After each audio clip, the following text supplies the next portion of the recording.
I can hear you, Chuck.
It's championship week, and Merry Christmas to everybody. We're going to dig into the Final Four and give our predictions for the final week of the fantasy season. Let's get to it.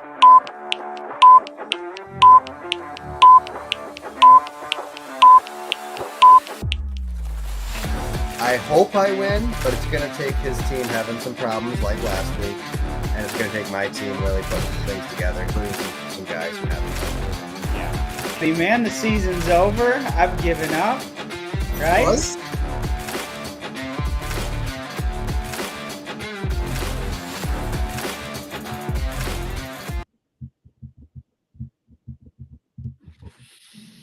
Welcome to the Chuck and Dave pod. I'm Chuck. I'm Dave. This is the pod. This is. And it looks like in the spirit of Christmas, Three Corners Weekly is actually not in the spirit of giving, but in the spirit of I'm actually not sure if this is 100% legal, but Merry Christmas to everybody in the spirit of giving the first pick of the draft, the first person who Venmos me $100. I think Wisco Resale may be sponsoring my first round draft pick. Ding, ding, ding, ding, ding. No, that wasn't the right sound. That's what it is for the draft. I was doing the golf. Oh yeah. $100. That's pretty low for a full season with Christian McCaffrey. You could have. I don't know. I think I put this out there one time, but our Mr. Irrelevant, Malik Willis, scored more than Christian McCaffrey this year. Seriously? Seriously. So you never know with that 15th round pick who you might get. Crazy to me. That is crazy. It's probably our worst first overall pick. Mm-hmm. I mean, not worst, because he would have been great had he been playing, but yeah, tough times. I don't know. San Francisco, I don't know. Maybe but what it was I drafted him when Christian McCaffrey was not on my team. He was phenomenal. When he's on my team, he stinks. I think you owe San Francisco an apology. I know. I did mention this even in my mock draft at the beginning of the year. I said that you eschewed Christian McCaffrey because of his injury woes, and I don't remember who I had you taking, but it might have been Barkley. I don't know if it was Barkley, but it was somebody else that was really high up there. I think you're right. We'll have to check that out. But the Final Four done. It is down to 2. And once again, it is not either of the top 2 seeds. Yep. In fact, it's the first ever 5 and 6 seed matchup for the championship. Yeah, I very disappointing for both the bye teams. It's unfortunate. You come off the bye, you're feeling pretty good, but it's the nature of the one and done playoff type field. I know several years ago, we did do 2 weeks per playoff round to give more consistency, I guess. I don't know if we did it for just 1 year or 2 years, but I think that was back in the ESPN days. I don't remember anybody ever losing the first week and then coming back to win in the second week. Yeah, there was 2 years where we did that. Those were fun times, though. I enjoyed that. Yeah, I mean, it certainly would eat into your regular season. Even if we did it with a single game wild card here, you'd be talking 5 weeks of playoffs. Yeah, it's brutal, but in order to do that. But let's see here. This is the second time that a 6 seed has made the championship, I guess, and the second time that a 5 seed has made the championship. in the entire, including the NFL history. Yeah. Because 2016, you were the 6 seed and you finished second. That's good. That was good.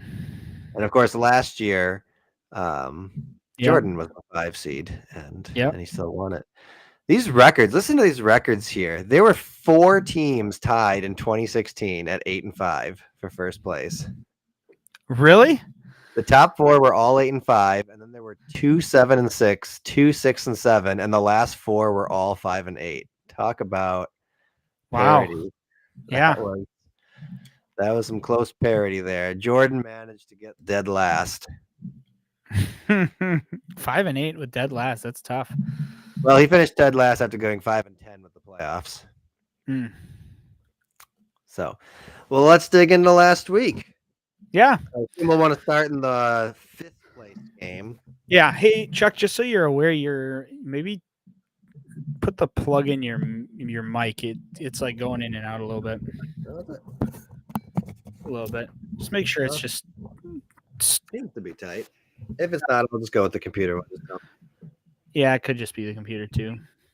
Yeah, well, we can go with the Flemoids versus the Blue Golds.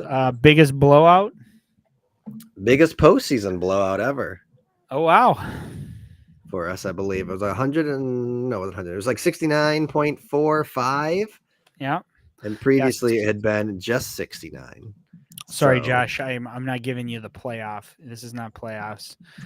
I do at some point need to sit down and make all of my postseason records split to be contention games and out of contention games. I am doing that now. I started last year in the yearly records, but I'm actually surprised Josh was able to wrangle up a 157 with the fact that he had one of his guys score 0.25 and his quarterback score for sure. I noted he between 4.5. Robinson put together a combined 4.79. But man, he was bailed out by Taylor. Bailed out. Hard. When someone gives you a 50, that's a third of the way to 150 in just one guy. Yeah, that's true. And then he got the 28 with Sanders. Yep. Kicker power coming through there. His kicker power. And then he had 4 others that were above 15 still. So he had 2 do poorly, but everyone else pretty well did their weight. And I swear, it seemed like coming into even the second half of this year, like you just never saw players hardly putting up upper 40s and 50s. And now we've had it like, I think like 4 or 5 weeks in a row, somebody's got one player putting up 50 points. I don't know what's going on in the NFL right now. The running backs are coming back. My team is better than the record shows. Josh, we all think that about our own teams. Your team is as good as your record shows, man. Well, to be fair, I don't think the Blue Golds were as good as their record showed. Yeah, I agree. They got hot at the end, though. The Blue Golds? No, they were as cold as could be. Oh, yeah, that's right. I'm thinking Kara's team. Sorry. I guess. Yeah, the Blue Golds are riding a 5-game losing streak here. They failed the top 100 for either of their playoff games. And it's, he still got 28 from Goff and 17 from Chase. So everybody else just nothing. Part of his problem is playing any sort of Packer receivers. Unless you get lucky and nail the one that's going to get the player of the week, you're probably getting 2 or 3 points. And he continued to ride Pacheco all the way to the end. Yeah, I talked to him about that, and he was very frustrated. He was just like, I don't get it. He's like, how am I supposed to play Kareem Hunt over Pacheco when Kareem Hunt is the starter? No, the thing is you don't play either. You just stop playing the Chiefs backfield. You find any other running back. I'm actually surprised he put in Kraft and took out Jonnu Smith. Jonnu Smith has been so good for him lately. Jonnu Smith had been very good, and apparently his reward was benching, but that would have been 5 more points, which would have stopped it from being the biggest blowout. So yeah, I don't understand. I did not really understand the putting in the I think one of his big issues, Cooper Kupp has been terrible. I was listening to. So now you're wishing. Which is it? Do you believe the record shows the best team, or do you believe with what Chuck said? I don't know what you're talking about, Josh. I'm sorry. I mean, your record is important, but it doesn't necessarily show you who the best team is. No, I don't think who the best team is. I mean, we could possibly say, and I hate to even give Alex any props, but his team was very good. Do I think the 2 best teams are Alex and Josh? No. I mean, just like anything, just like the NFL, it's however your team gets hot. Unfortunately, Alex and Josh both had bad weeks on different weeks. Yeah, and I mean, Alex was still a 119, which was pretty bad for him. We'll get to him in just a minute here. Yeah, so with this, the Blue Golds are on a 5-game losing streak leading into the 2026 season, which tied them with the AWOLs for having the longest losing streak this year. So I'm sure he'll be happy to have that going with him into the off season. But yeah, the Bezoik Flemoids, they turned it around after 2 years in a row of going in as a low ranked seed and having to play for 5th place. They pulled it off. They finally got that pewter colored trophy. The pewter trophy. Pewter trophy. Yeah. So overall, it wasn't a very exciting game. It was pretty much the whole time Josh was taking the lead there and ran with it. So yeah, that's true. Not a whole lot. If we do the same formula as next year, they will be the rivals to each other next year. Okay, nice. All right, where do you want to go next? Let's go. The one or the farther one? What's that? The closer one or the bigger wallop? Bigger gap. We'll go the Lambs versus the Muskoxen. And apparently the Lambs are now. At first, you said the record shows how good your team is. Then Chuck came in and said, "Actually, that's not true." To which, yeah, you're right. I was being just a troll to you, man. Just chill out. He wants answers. He hasn't been on the show apparently in about 5 weeks. Now I'm getting grilled. His season is over. He's ready. Yep, he's ready to put the fists up. He's got the number 4 overall pick next year. Ooh, baby. Glad he fought for that one. Ooh, baby. All right, so yes, the Lambs put number 119. We pretty well called this one, honestly. We said that all of his big hitters were going to have a tough time getting their normal scores with their opponents. And what really kind of hurt him was the whole Saturday to Wednesday thing. Like, so many of his guys are involved with the 4 teams that were going in those games, and they were stuck playing each other in those 2 games as well. So it kind of carried over into this week as well. But, Henry still put up a 22, but nobody was able to put up the giant, 40 points over projection or whatever that kind of carried him throughout the year. Yeah. And Boswell has really came down to earth. Honestly, he got carried by his kicker a lot this year. Yeah. And I mean, Joe Mixon putting up a very pedestrian 7.5 was tough because he usually was relying on Joe Mixon to really help him out.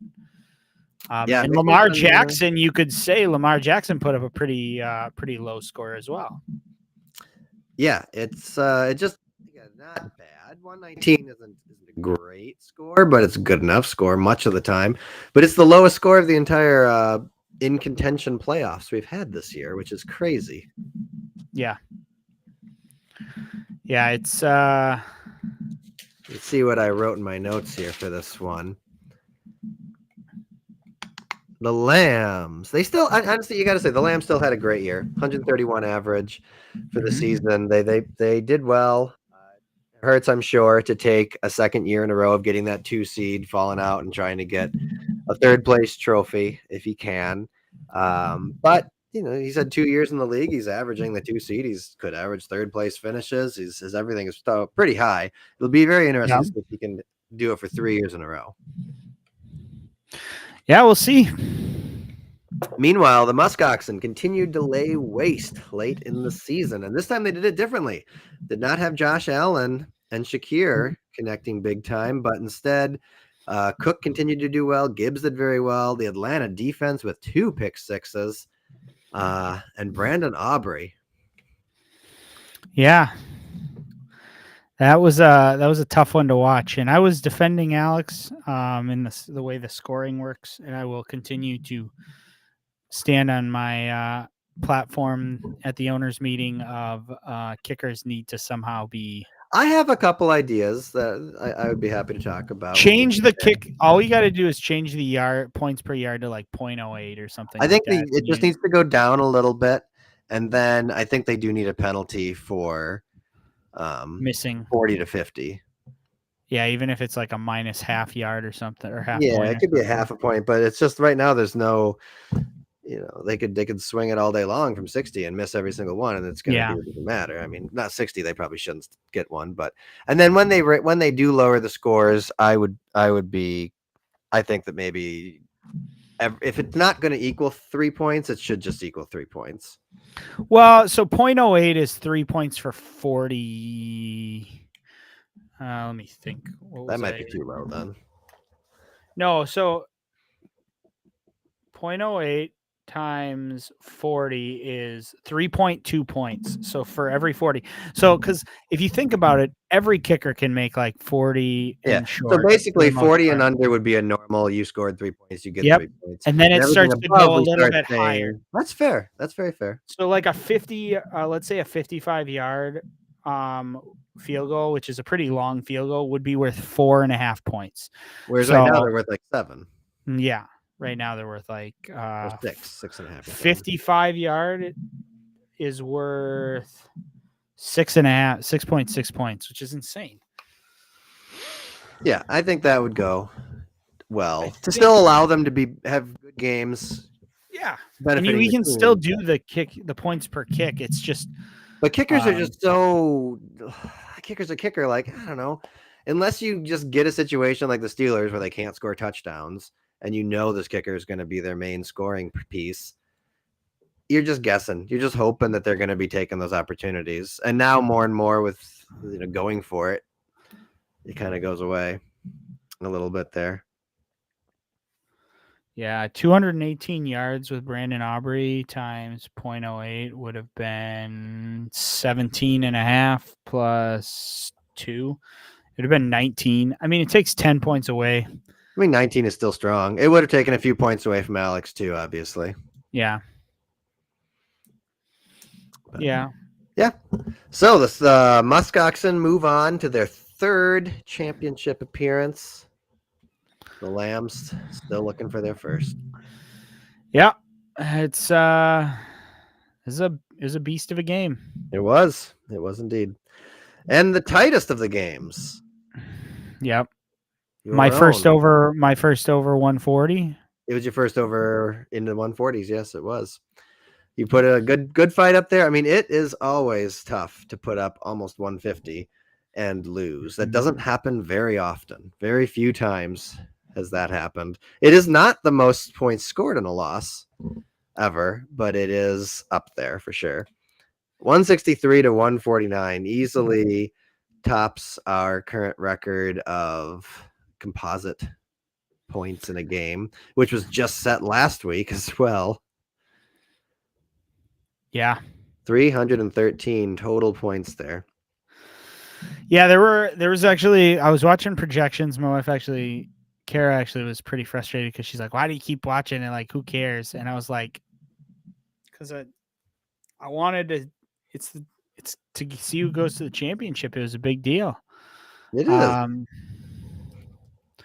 And honestly, even though it wasn't like I thought probably it was going to be Jacobs over Love getting the points, but it could have gone either way. There was a definite chance still on Monday night, and that's what you want from the outside is to have that Monday night. well, and so something must have happened in that Miami game. Near the end, because there was a moment where I was looking and going, man, I think I'm going to have a pretty good shot. If Jordan Love can just outscore Josh Jacobs, now it wouldn't have mattered anyways. But I was thinking to myself, as long as Jordan Love outscores Josh Jacobs, I think I'm going to win. And then I put my phone down and I picked it up like 10 minutes later. And then I was just like completely different. She was beating me by 8 points or something like that. And it was all Devon Achane was the guy that was the only guy that was playing for her. So something happened. I didn't watch that game much, but No, looking at the score, my guess is that they were pretty much just running Achane at the end. Well, I think he must have gotten a 40-yard touchdown, 40-plus yard touchdown. I think he had 70 receiving yards and 6 receptions. That helped too, but there was something must have happened at the end there. I should actually just check because it would have had to happen. Yeah, turnover on downs. Yeah, it was 3 plays, 62 yards. Devon Achane right at the end with a minute 36 left in the game. Ran a 50-yard touchdown. So yeah, that sealed my fate. That'll do it for sure. Yeah, it's tough. The Fergals here are just the definition of getting hot at the right time. They have been on absolute tear here, a 163. I think they are now, I don't know how many games in a row, over 140 for sure. I don't know. Did I put on Discord? I kind of calculated out the longest stretches of games over 150, which actually I believe is you. I believe so. Correctly. It was you in longest streak over 150, and you did 4 games in a row back in 2018. Unbelievable. You in 2 of those weeks you had over 160, so she wasn't even the first to do that. So she right now is on a 2-game streak of 160s in the playoffs. Could you imagine? If she goes 3, she'll set the record for the most consecutive 160s. That's crazy. It's just been, and honestly, if Tua hadn't been injured, she maybe would have been more of a monster to compete with Alex potentially for the points this year. I think Achane never really materialized huge, but it was so late in the game. I think that if they would have had that whole, you're talking about if Tua would have made it, and if she wouldn't have held on to Stroud so long,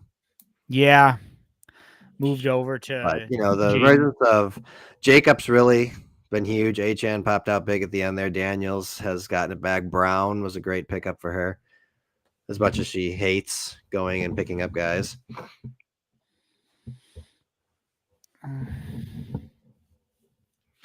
So that wraps up our final 4. Yeah, it was a good match. It was certainly a fun one to not be involved in that week because there was a lot of fireworks going off. We got to see Alex kind of implode a little bit again. Hey, brought back down to earth. And I mean, really, it was the hard matchups and they played fairly well, but yeah. I just think the movement to have a 16 playoff is maybe one of the best things we've done. Yeah. In this league. Can you imagine if we had done this when we had Rich? Oh yeah, how many times he probably would have won a championship? I don't know. I'm gonna have to go back and check where Rich would have finished. Of course, the playoffs would have had to start a week earlier, so it'd be a little tough, but It's I true. might just as a fun exercise do that because we know that'll be the way that Alex then remembers that. Like, if it had been this way, I would Yeah, have won. it's true.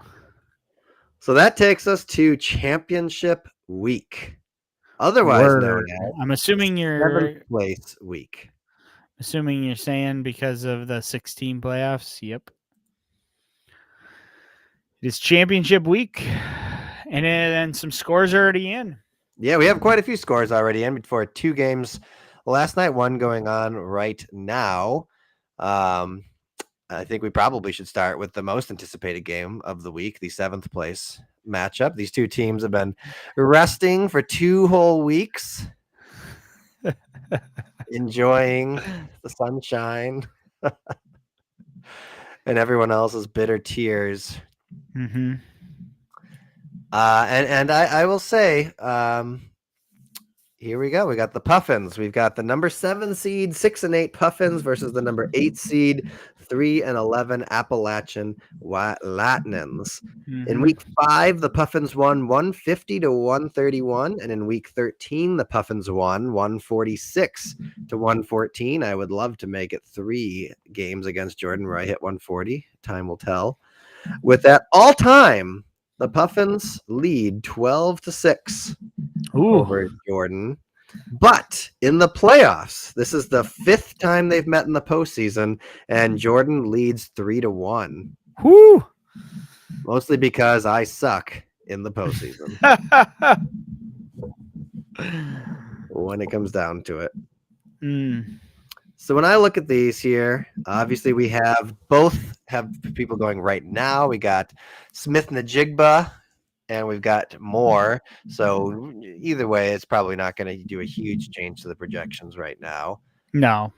I swapped out Sam Darnold for Bo Nix because I was like, they look pretty similar. And then I don't have to root for Sam Darnold. That's true. That is always a good feeling. And I think against Cincinnati, those tend to turn into a bit of blowout things. Of course, he's got Joe Burrow on the other side, who's usually good for quite a bit. But Denver has been notoriously hard to throw on. Yep. But when I look down on here, you had 20-point underdogs for the White Latinan starting this. They've honestly been pretty dreadful for most of the year. Mm-hmm. They have a hard time cracking 105.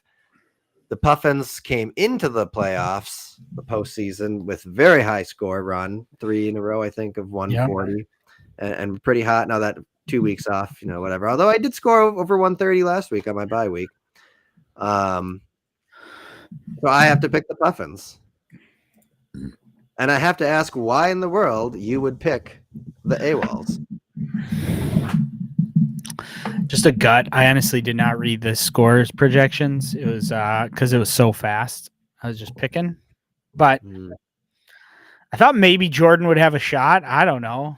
But I do have, so the pick'ems here. So for everybody that's in the pick'ems, I actually thought I had run away with this thing, and I think Chuck did too. But you scored perfectly last week. You picked them all right. Sure did. And that has brought you within 3. So here's my thing. I know the receipts have said that I did put in my picks late, which I did. And I could pull the whole I control the pick'ems, so therefore I can do this. But here's the deal. Chuck, if you get every single one of these rights, we would tie. I'll give you the victory. It'd be a tie, wouldn't it, you said? Yeah, but then officially, technically, I didn't vote this week, so. But I can only get 3 this week, and I'm 3 behind. Yeah, it would be a tie, but the way I did it last week was Josh missed a week last week, and because you were perfectly on time and perfect in picking, I gave you the victory. So this year, if you can pick all 3 correctly. I sure hope so. I would be happy to share, though. If it takes somebody not having a weekend for me to tie them, I don't think that I fully won it. So, well, but still, I didn't get them in. It's true, and I did that, Josh. I don't think I pulled any of your picks, Josh. It was just already closed. It was already closed. Well, we will see. I mean, certainly things And could honestly, go. people could have picked after this year. I wasn't paying attention this year. Certainly things could go towards the AWOLs, but I hope they don't. I would like to finish 7th instead of 8th. I did finish in 8th back in 2020. I lost twice then. So, but we shall see. Go DJ Moore. Go DJ Moore. All right, the other consolation round. We've got the newly changed to Rise of Satans. That's going to do well for him, I see. Yeah. Versus the Quarter Pounders with Cheese. We once again do get our 1 versus 2 seed matchup. Yay. The 2-seeded 8 and 7 Satans versus the 1-seeded 10 and 5 QPCs. In week 4, the Satans won 150 to 135, but in week 10, the QPCs won 129 to 108. All time, that was your first time ever beating Alex, so he has the 3-1 advantage, and of course, this is your first postseason matchup with each other. Yeah. So the Satans here, they've had a lot of guys go already. Yep. Just like kind of last week, all their big hitters going early. And while Jackson and Henry put in some big games, Collins and Mixon and Boswell did not, keeping his projection pretty much the same. Yep. Which his winning ways relies on those 5 guys pushing up. Pretty much pushing everybody else up. So I think it'll be hard for him to top 130 with just Evans, Kittle, and Pollard. Yeah. It really depends. If Mike Evans might have a big game against Carolina. That could end up being a high-scoring game. Kittle may have a good shot of scoring some against Detroit. Depends. If Kittle tends to do well regardless. He's kind of matchup proof. Well, that's true, and the Detroit really doesn't have that good of a defense. They have a very good offense, but their defense. Well, they are giving up the fewest points to tight end, it says. Sorry. I lost you a little bit. Stepped on my cord. That's okay. I'm just saying the Lions apparently are giving up the least amount of points to tight ends. That's such a weird stat. It is a weird stat. What does it mean? Yeah. Well, and my tight end put up a big game. He knew he was in the championship, man. 18 points there. I think it was his second best game of the year. Yeah. For points there. So good timing for you. Your projection is up, but I mean, you have one guy going. That's not super reliable. Drake London is a bit of a wild card still. With Penix throwing to him. It didn't do great, but his floor wasn't terrible either last week, and he was still part of a 149 team for you. Are you keeping the Minnesota D in? Yeah, I kind of forgot about that. Probably not, actually. Let's see who's on the bench or who's on the. It's a good. Just seemed I wrote on here it goes against your philosophy. It does. I don't think the Packers haven't been turnover machines lately, so I could pick up Indianapolis. Now, I will tell you about Indianapolis. So how the seeding works right now? I believe. Do I have I believe that it locked in after the regular season, but I'm not entirely sure. It would. I don't know what it would use for its metric if it was based on. Maybe it goes by highest seed, that's lowest seed, that's not in a contention game. I don't know if it's that in depth or not. I was worried about Jordan trying to scalp the defense I wanted this week, so I took the 2 that I was okay with, because in the past when I've gone for just 1, I have lost out on it. Well, we'll have to see if I guess I could go for like Jacksonville might be a decent one. LA could do well. I don't know. Their projections are higher, I guess. I mean, LA against New England could be decent. Anybody who's going, honestly, Las Vegas against New Orleans could be. If they were starting Rattler again, I don't know. It's true. Who had the Packers defense this week or last Jordan. week? Did he even? Yeah, of course. Jordan had him on their bye. I think he got 21 points or something off of him. That's insane. It's pretty big. I mean, Vegas might not be a bad.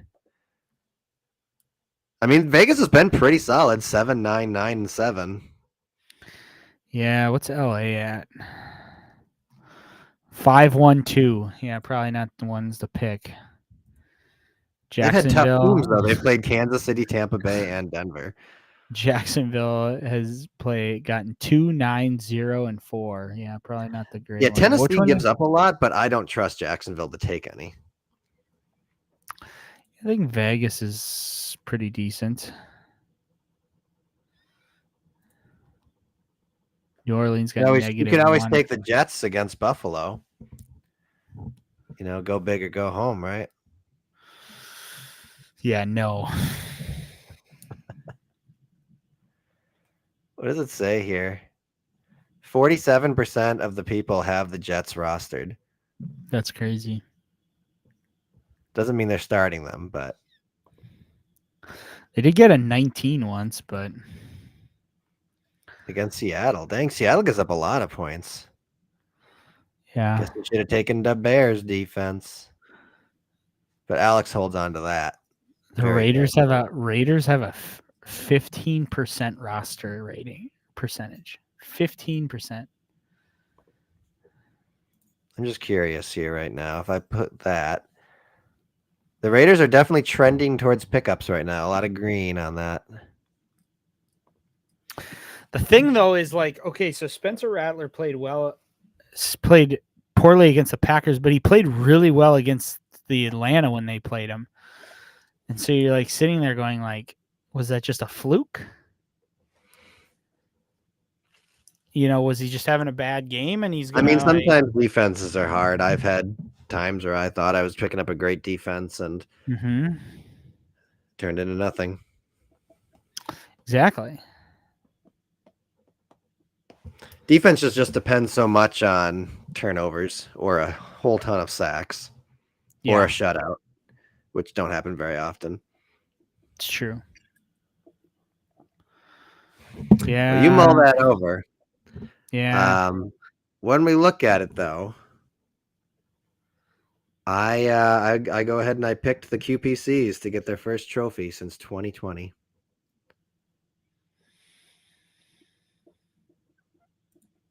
First trophy since 2020. I truly did pick regardless myself, of defense. Even if your defense only puts up 5 points, I think you can. I know. This. I think I have a pretty decent. I have a good matchup.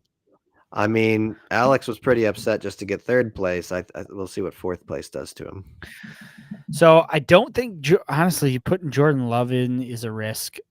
He has not been a hot fantasy machine. I'll tell you that. No, he's a dud. I think you need to go with Murray.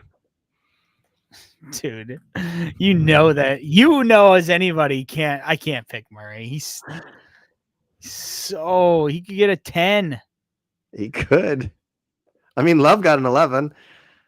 You could go for Justin Herbert. He's the highest ranked one there. Yeah, maybe. I had him for a little bit too, but he's another one you just can't trust. A lot of people talking about Stafford this week, but he's put up a 9 and a 6 in the last 2 weeks. Yeah. My only worry is now, thankfully, Philly still has stuff to play for. So does Minnesota, and so does Green Bay. Unfortunately, I don't know if Arizona has anything to play for anymore. So it's still a divisional game with, if they can be the ones to knock the Rams out, they would want that. James Conner went out with a knee injury and is officially listed as questionable. Is he going to play? Who knows? Yeah. Although Amari Cooper now but he didn't practice on Thursday, so you'll definitely want to pay attention to Conner, whether or not they're going to start him or not. Yeah, it's going to be problematic. You got some things to think about there, but I still think, Barkley against Dallas, you're going to have a good time there. I think Thomas is going to do well. You don't want Jefferson to do well, but he gets points. Yeah. So, I think you're still going to be able to put up the points to get him, but certainly some questions still linger for you, which you have till. So are there Saturday games this week? Yeah, I believe so. Yeah, there are some Saturday games. So you've got some thinking to do, perhaps. I'm still picking you. I already put it in, so I'm locked in. Honestly, this week, I was like, whatever, I can't beat Dave. I'm just picking who I want to win. Yeah. Yeah, they and mostly I want your dad to finally start picking some wrong on the pro pick'ems. My gosh, he doesn't miss. So what's that at right now? I haven't picked in like weeks. No, you gave up apparently. Well, dude, I missed another week, and then it literally put me behind them. It pretty much made it so I couldn't even come close to winning. So right now, Todd is leading 165. I have 157, and Josh has 151.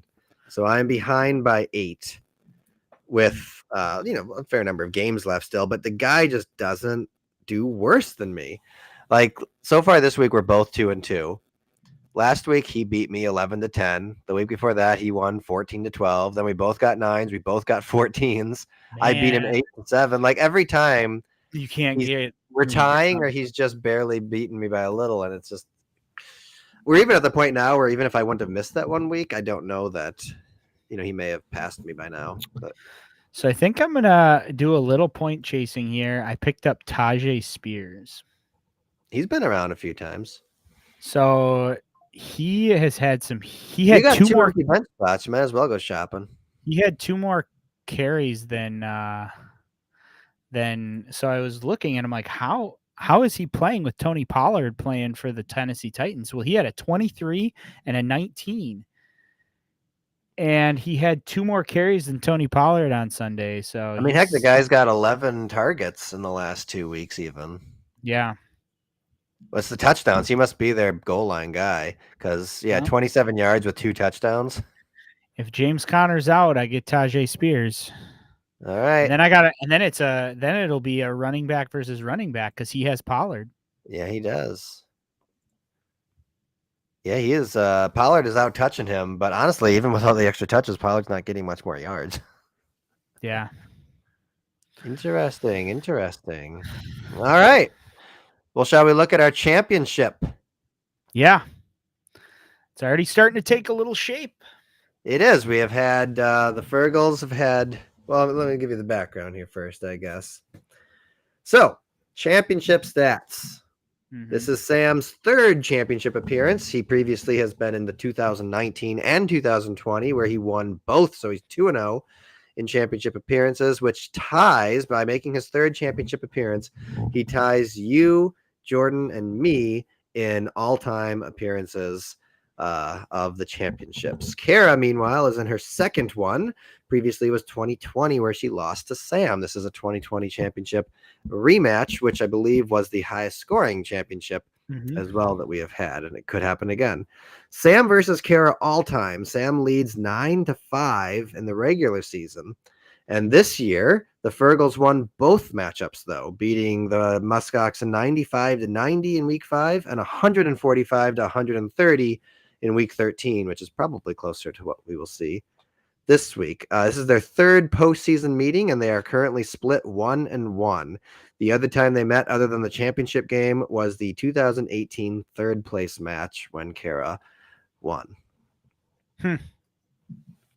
So we've got the number 6, 9-7 Fergals versus the number 5, 9-7 Muskoxen, both of which come in with scorching hot records going on. Oh yeah, they're averaging, the Fergals in the last 5 weeks are averaging 141, and the Muskoxen in the last 6 weeks are averaging 137. It's insane. It's been unreal for 2 teams that honestly looked really bad when we were looking around week 10. I know. It was like, would they even stay in? The Fergals were mostly floating through the first half on lucky opponents. Oh, Not yeah. even. So nobody was going to pick this as their championship.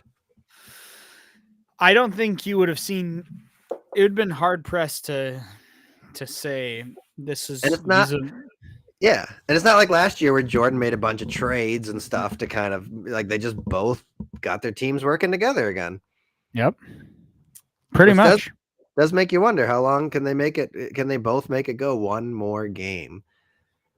So far, the Fergals came in with a slightly above projection on their kicker and a pretty well above projection on their defense. So they're sitting with a pretty good projection there. But the Muskoxen had a really good showing by Mark Andrews as well, 4 above projections. Now, I will say this because I was like, gosh, Sam's projection looks woefully.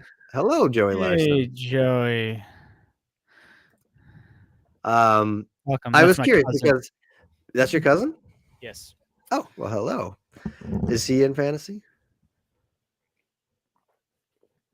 I do not believe so. No. Well, if Kara wins, I feel like he showed up last year around this time. Maybe if Kara wins, you might have an opening. There's an open spot. I was going to ask her the question, but apparently she refused to show up.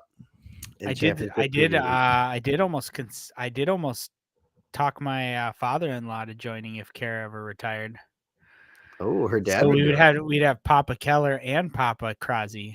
Those matchups would always be big time. We'd have to make them the rivals for sure. They would have to be the rivals. So I was looking and I was like, gosh, how is Sam's like he's scoring so high with these same guys and his projection is a 109. What's going on here? So I looked back and over the last 4 weeks, he has overscored his projection by 26, 35, 65, and 34.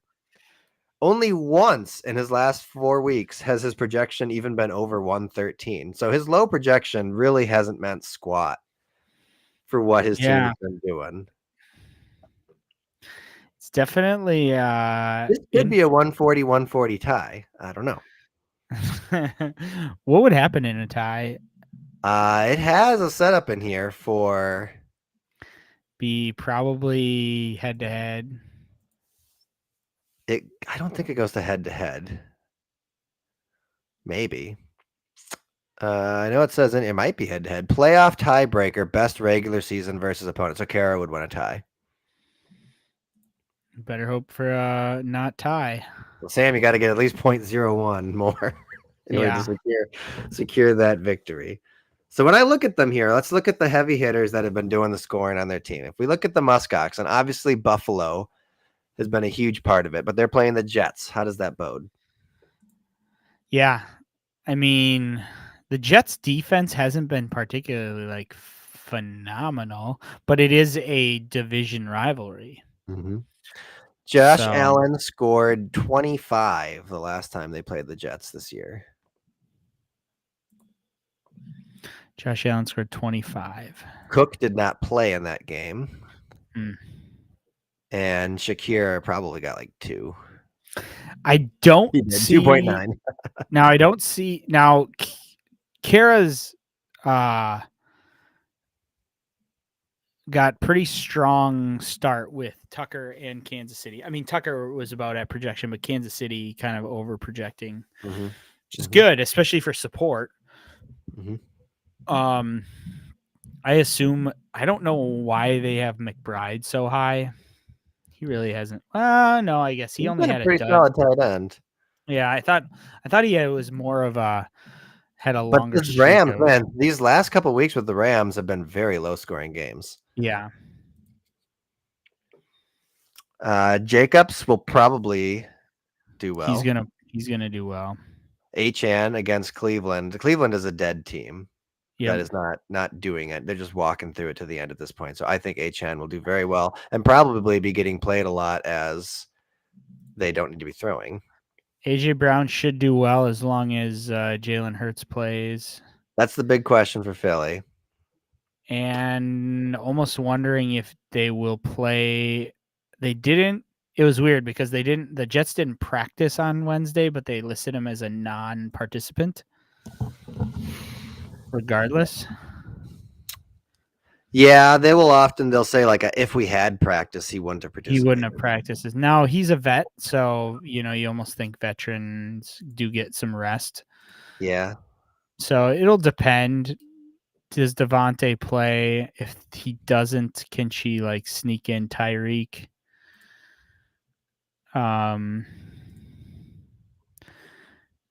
So. Mm-hmm. Yeah, it's going to come down to some of that. Addison against Green Bay. I don't know. We'll see. We'll see. Gibbs, I think, will do very well, especially now without Montgomery. He's been kind of doing it all. Dawdle against Philly. We'll see. It's a bit of a tougher matchup for the Muskoxen, and it wouldn't be a shock if they suddenly fell back to earth and lose this one. But it wouldn't be a shock if they rattle off another 160 for either of these teams. I feel when I look down through this, I kind of feel like the Fergals probably are more likely to win this one, but I want Sam to win because he kicked me out of the playoffs. So I want to have been kicked out by the champion. So my pick is for the Muskoxen. I'm gonna pick Kara just because I want a newbie to win. It's been 4 years since Sam's won. It's true, but we're on a kind of a cycle right now. It was Sam, you, Jordan. Sam, you, and Jordan. No. Well, it's gone David, then Dave, Sam, Jordan, Chuck, Jordan. Here we are. Oh, really? Mm-hmm. Okay. Sam won back to back, really, huh? It was you back to back, and then Sam won back to back right after that. Those were good times back in the day when there were no tryhards and no back to back. It's going to be tough to do a back to back anytime soon, I think, especially as you see, like Alex's teams have been very good, and he hasn't even made the game. I did very well 2 years in a row, and I made it only once, the championship game. So, but I think logically, Kara has a very good shot at taking home a trophy this year. I would agree. And it Sam's team. He's relying on the Bills to do well. If the Bills struggle against the Jets because the Jets are just going to play spoiler, like now I don't think that's possible because I think the Jets are trying to win and they can't beat the lowly Rams and stuff like that. Like it could be just a complete domination. Yeah, there's a lot of unknowns in these matchups. But we'll see. We'll see. If we do a run through here where Kara has finished. Back in 2016, she finished 8th. 2017, she didn't play.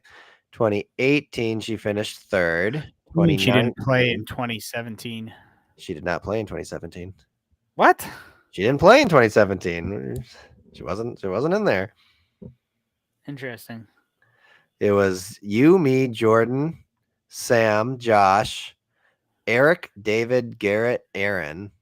Yeah. I don't know. She played, and her and Lauren both left after 2016. So 2018, she finished 3rd after being the 2 seed. 2019, she finished 7th. 2020, she finished 2nd. 21, she finished 6th. 22, she finished 3rd. And last year, of course, she finished last. So she's been pretty half and half, kind of mid-pack to low-pack. Yeah. Sort of thing there. So it would be cool to see her get that championship. I mean, I don't relish the idea of my wife retiring from the league. I don't think I could. I probably could convince her to stick around, though. Do you think she's got a greater than 50% chance that she would actually mail it in? I think it's a greater than 50% chance, yes. I would enjoy the auditions that we would have to go through. Yeah. We had to invite multiple people on the Discord and then see who creates. I mean, there'd be interviews, probably multiple. Absolutely. They'd have to come to the league meeting and be approved. Several mock drafts to see competitive nature. Can they just click computer? I'm going to do auto draft. All right, you're in. That's all it needs. It'd be nice if she did leave. It'd be nice to get another person who participates on the Discord. Yeah. So I don't think that Josh's 8-year-old son would be as big in that. Yeah, I'm not against doing that by any means, but I mean, I would love for my son to be in it someday, but not as an 8-year-old. I'd want him to be completely independent of me, so that it's not just like a proxy team. I just feel like it'd be turning into a proxy team. That's what would happen. I mean, would you be shocked?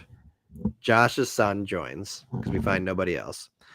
The league is coming to the draft, and here we see the Hurricane Force wins.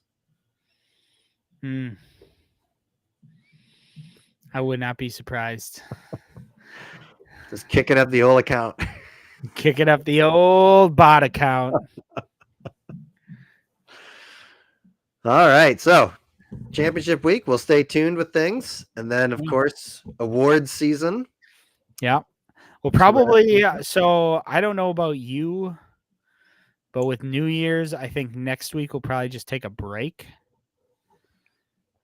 Yeah, it can be later. It can be later. And then that just gives me time to figure out awards and I can get stats finished up too. Yeah, so it'll probably be 2 weeks till our next. Or I mean, whenever. It doesn't have to be a Wednesday or anything. Just one of these days, whenever. Yeah, it'll be when we figure out that our wherever we could hopefully get the biggest audience to participate in the awards. Yeah, that'd be good. Well, if Kara is on, she said she'd come on. We'll hold her to wins. that. If she wins, she says she's coming on. I hope that when she comes on, it's like a blurred out face and like a voice changing. Yeah, the really dark voice changing. Thank you for this award. I appreciate it. That'd be terrific. All right, everybody. Well, good luck to everyone except for Jordan. Good luck to everybody but Alex or Satan. All right, guys. Have a good one. We'll see you later. Merry Christmas. Happy New Year. Yep.